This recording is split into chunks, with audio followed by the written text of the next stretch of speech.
Top quality और consistent performance के लिए सिर्फ सिल्वर पंप्स। टॉप क्वालिटी और कंसिस्टेंट परफॉर्मेंस के लिए सिर्फ सिल्वर पंप्स, नाम याद रखना। तर आजपासून या टोकन दर्शन प्रणाली चाचणीला सुरुवात झालेली आहे। सकाळी 9 ते 10 असा करता टायमिंग देण्यात आलेला आहे। त्याचं उद्घाटन देखील आपण बघू शकतो की आता औशेकर महाराजांच्या हस्ते आता खरं तर याचं उद्घाटन झालेलं आहे। अनेक भाविक खरं तर आता या दर्शन रांगेत थांबलेले देखील आपल्याला पाहायला मिळतात। प्रत्येकानं खरं तर हे टोकन दर्शन बुक केलेलं आहे त्यांच्या वेबसाईटवरती जाऊन। त्यानंतर त्या प्रत्येक भाविकाला आत याच गेटमधून आतमध्ये घेतलं जाणार आहे। या ठिकाणी जर आपण बघितलं तर त्यांचं मशीनद्वारे खरं तर त्याचं टेस्टिंग केलं जाणार आहे। ते मशीनचं टेस्टिंग केल्यानंतर या गेटनं भाविकाला दर्शन मंडपाच्या दुसऱ्या मजल्यावरती नेलं जाणार। आपण बघू शकतो की ह्या ज्या 3 मशिनी ठेवलेल्या आहेत, ह्या तिन्ही मशिनीच्या द्वारे खरं तर ह्याचं टेस्टिंग केलं जाणार आहे। बरोबर तो फोटो वगैरे मॅच झाल्यानंतर भाविकाला खरं तर ह्या दर्शन मंडपाच्या दुसऱ्या मजल्यावरती पाठवलं जाणार आहे। आणि त्या ठिकाणी खरं तर त्यांना बैठक व्यवस्था केलेली आहे। त्या ठिकाणी 10 ते 15 मिनिट भाविकाला वेट करावं लागणार आहे।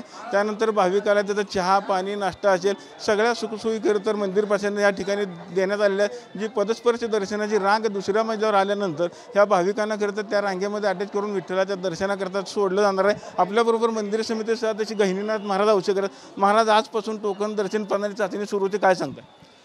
खरं तर आज हा वारकऱ्यांना जलद आणि सुलभ दर्शन देण्याचा एक खूप मोठा योग या मंदिर समितीला लाभलेला आहे। कारण 2017 साली आदरणीय अतुल बाबा असताना टोकन दर्शनची व्यवस्था करावी असा मंदिर समितीत ठराव झाला, पण ही गोष्ट कार्यान्वित व्हायला आज तब्बल 8 वर्ष झाले। आज संपूर्ण मंदिर समितीला आज याचा फार मोठा आनंद होत आहे की ही समिती वारकऱ्यांना जलद सुलभ व चांगले दर्शन देण्यासाठी कार्यान्वित होत आहे।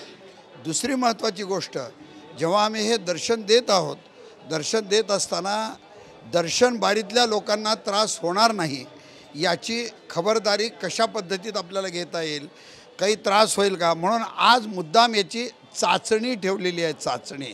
आणि याच्या माध्यमातून खरं तर टाटा कन्सल्टन्सी सर्व्हिसेसचे खूप आभार मानले पाहिजेत। नक्कीच आपण बघितलं असेल की आज जवळपास 6 स्लॉट केलेले आहेत। एका स्लॉटला 200 भाविकांना असे मिळून 1200 भाविकांना खरं तर दर्शन दिलं जाणार आहे। एकंदरीत आज मंदिर समितीची चाचणी घेतली ही जर यशस्वी झाली तर भविष्यामध्ये टोकन दर्शन खरं तर सुरू करण्याचा निर्णय देखील मंदिर समितीने घेतलेला आहे।